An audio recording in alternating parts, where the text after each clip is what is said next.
Today it's Batman versus Superman. We're gonna see who has the better story. Transformers, there's sadness in my eyes. Alright, because Batman and Superman, both the Rebirth series, they both release on the exact same day. Batman, Superman, and I'm actually not sure. I'm subscribed to Batman, Superman, and Justice League. All three of them come out on the same day. So we're gonna see whose story is better, Batman or Superman. First, let's start with Batman. Batman number 31 opens on Joker, asking a guy if he'll remember him. He's like, "Will you remember me? If you, years from now, days from now." Like he keeps repeating it, days from now. And then he asks him a knock knock joke, and then the guy says, he's like, "Knock knock," and the guy says, "Who's there?" He's like, "I thought you said you'd remember me." And I actually thought that was pretty funny. "You said you'd remember me," and he kills him, or yeah, I think he starts stabbing him, something like that. But and this is coming on. This is also attached to the Kite Man thing, like the issue before this. They were talking about Kite Man, and they were getting information out of Kite Man, Batman and Riddler. They're both looking for the Joker, or they're looking for the Joker together. And with the information they got from Kite Man, it brought them to a building. It brought them to a building where Joker was, where Joker's hanging out, and these guys are ready to go in. But Riddler and Batman have one of the most interesting conversations. It's a pretty short conversation, but it's one of the most interesting conversations I've ever seen in when it comes to these two, because them working together is they're both really smart. They're both very smart, and they both Riddler looks at Batman and he tells him, "I see your plans within plans." That's a great line. That is a great line. That's something an arch enemy should be able to do. He should be able to see you should have to work really hard to be able to be one step ahead of your arch enemies. And Riddler is one of those smart guys that can just him and Batman think very much alike. But and so Batman was like, "Yeah, I want you to come with me." He was like, "I'm going in," and he was like, and then Riddler was like, "And now you're gonna ask me if I want to come with you." He was like, "You should." And so he gets Riddler to bring his army, and he gets Riddler to bring his army. They're gonna go in, but before they go in, Catwoman is climbing the building. He's like, "You have a man on the inside?" He's like, "Not a man." You can hear it in the Christian Bale voice too. Not a man. How does he do it? How does the freaking "Where they harder? Not a man."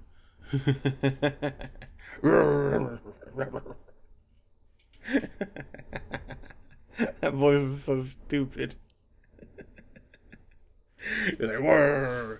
Okay, anyway, he's like, "Not a man," and so it cuts to Catwoman climbing up. Catwoman's climbing up the wall on the outside, and then she sees Joker, and Joker's just stabbing the crap out of this dude, enjoying himself. And then she sees him, and Joker looks up, and he sees Catwoman, and then he just pulls a gun, and he shoots her, or he shoots at her. I don't think he hit her, but he shoots at her, and then she just kind of like that scene from The Matrix, from The Matrix 2, where Trinity is falling off a building. It kind of looked like that. Catwoman's just falling, but it is Catwoman. This isn't Trinity. She didn't have to wait for the one to come get her. She can save herself. Catwoman just kind of she does kind of a backflip, grabs onto the wall, swings into the building, breaks through glass, and just is laying on the floor. And she calms over to Batman, and she's like, the glass isn't booby trapped." And so that's when they decide to go in. And Kite Man, I guess is pretty freaking useful. He fitted everybody with kites. Not the kind you run with, but everyone's got kites on their backs, and they fly in, bust through the windows. And Riddler then proceeds to beat the freaking crap out of the Joker. Beats the daylights out of this dude. And it was pretty sweet. that was pretty cool. But like as soon as he beats the crap out of the Joker, he's like laying on the ground or whatever. Riddler immediately turns on Batman. Like immediately turns on Batman. And he it's almost like, what now, fool? What are you gonna do? And Batman is just kind of like, what he did is, Riddler killed Kite Man's son. So Kite Man still holds a grudge, and he basically took Batman's side on this. And the kites or whatever that he fitted on everybody, they had this reverse propulsion type thing, and it just sucked everybody out of the building and up into the bat balloon. God dang it, Batman. Up into the what do you call it? That, like the blimp, the bat blimp. Whatever it was hovering above, and the guys were going to be passed out by the time they got to Alfred, and Alfred could just collect them. So it leaves Batman, Riddler, and Joker. I don't remember what happened to Kite Man. Kite Man is out of the picture for some reason. I guess he just left. And it leaves the three of them just there. And during this whole thing, there's kind of this background conversation. Another background conversation with Catwoman. I guess Bruce Wayne is in bed with Catwoman, and he's like apologizing for her getting shot. Sorry you got shot. My bad. She's like, how many times do I have to? Oh, freaking! How many times do I have to tell you? You don't have to apologize for the positions you put me in. Oh, get it? It's dirty. Oh, dirty. And like, so he's like, so they kind of keep talking, but he's like, it's almost like he's trying to convince her to not love him, because it's Batman. He has issues with attachment, and like, he's like, well, maybe it's like when you find out what happened when it was just the three of us, we'll see if you can keep loving me. And then that's where it ended. Which is pretty cool. It's a pretty sweet ending. Like it's a cliffhanger. You've got the three of them. He says he's gonna do something that she might meet with. She may not like. He might have done something that she may not like, or that the reader may not like. It's almost like he's talking to Catwoman, but it's almost like he's talking to the reader. And he's like, let's see if you can keep loving me when you find out what I did. That's a good book. That is a good story. And now, Batman versus Superman. Superman number 31. Superman number 31. Okay, and I'm not gonna hide my bias here. My bias is it will always be towards Superman, because Superman is awesome. Like Batman's cool, but like Superman, I'll always say this, Superman represents like being a good person. You know what I mean? Like Superman represents that. Like Superman is just in the Batman versus Superman fights, like Superman wins because he can crush Batman. He chooses not to. And then they're like, well, Batman can win. Batman can beat Superman the way a father lets a small son win at baseball. Like, oh, or a football. Oh, you tackled me. Whoa, you're so strong.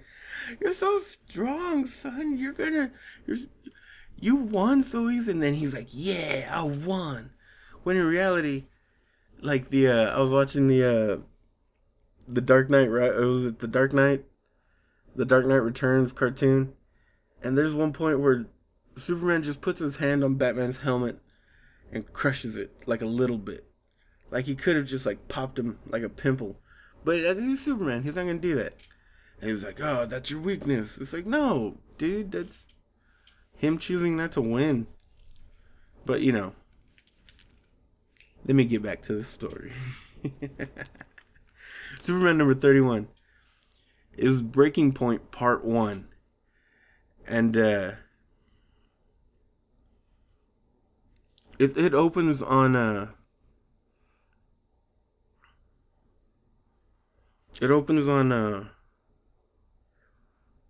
guy holding a lab hostage, basically.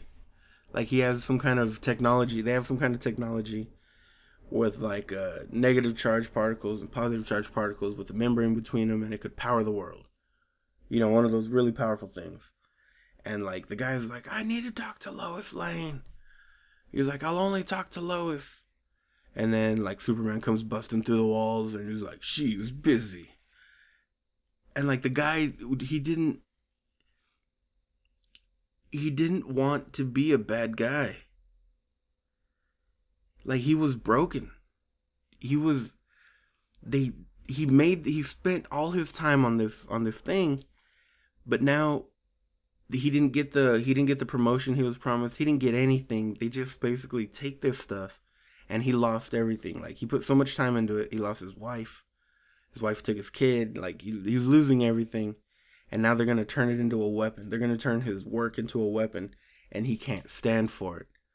And so Superman, being Superman, instead of like lasering this dude in the face until it melts to be like, hey, we're safe, everybody, he like just like talks to the dude and just kind of like, come on, man, let's go. And the guy's just like, maybe you should just let me die. Like that would be easier. But that's what I like about Superman, because Superman represents hope.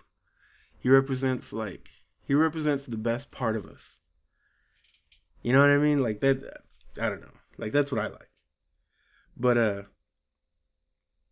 they make sure to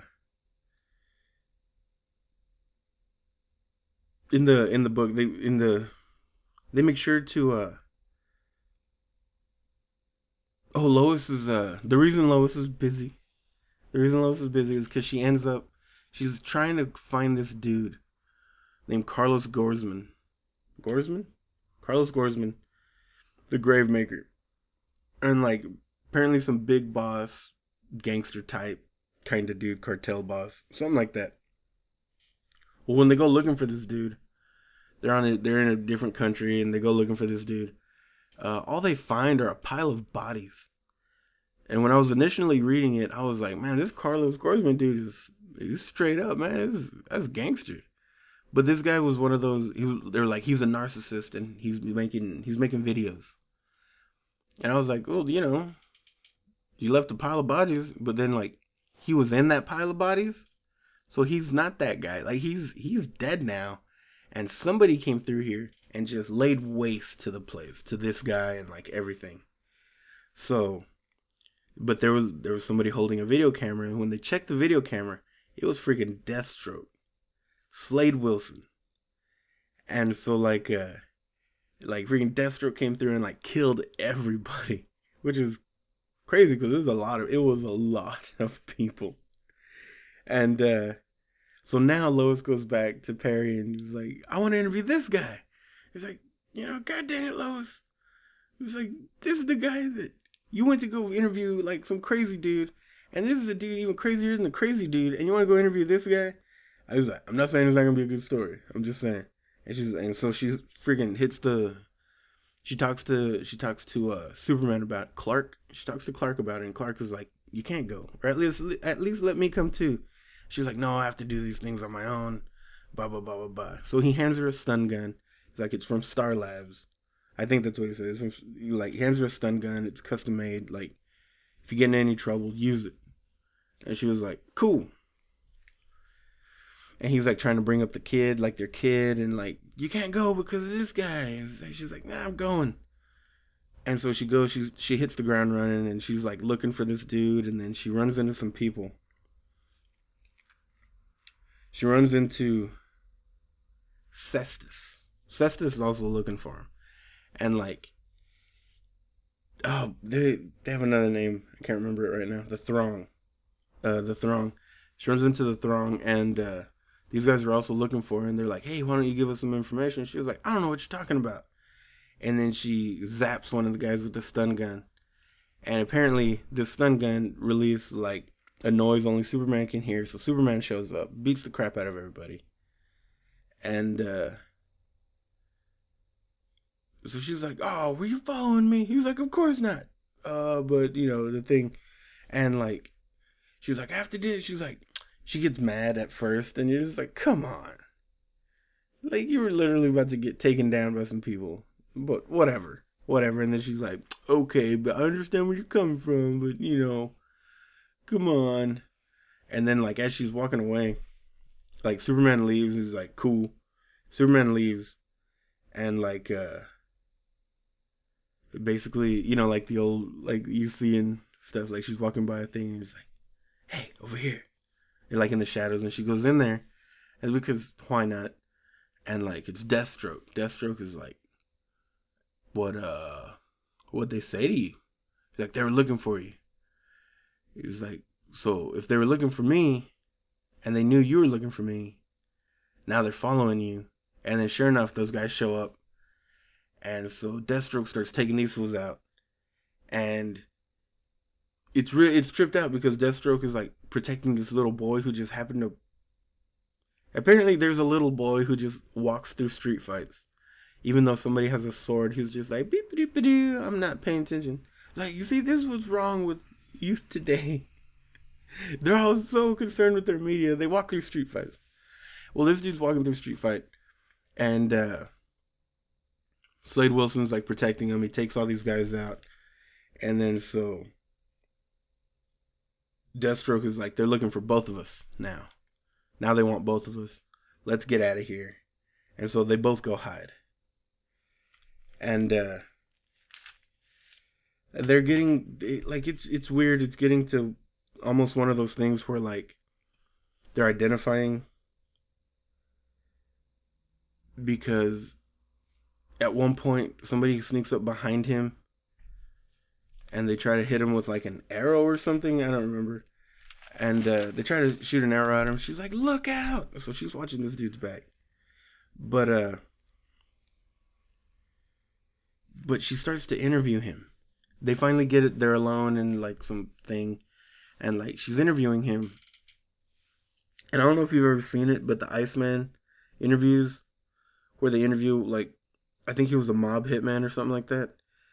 And this dude just talks about murder. Just talks about murdering people. Just talks about murder like it's going to the grocery store. And that's the way Slade Wilson's talking about it. He's like, yeah, I've killed people. I do this, I do that. And then at one point, it was just like, that's enough questions. And then he goes, I have one question for you. He was like, Superman saved you back there. Does Superman love you?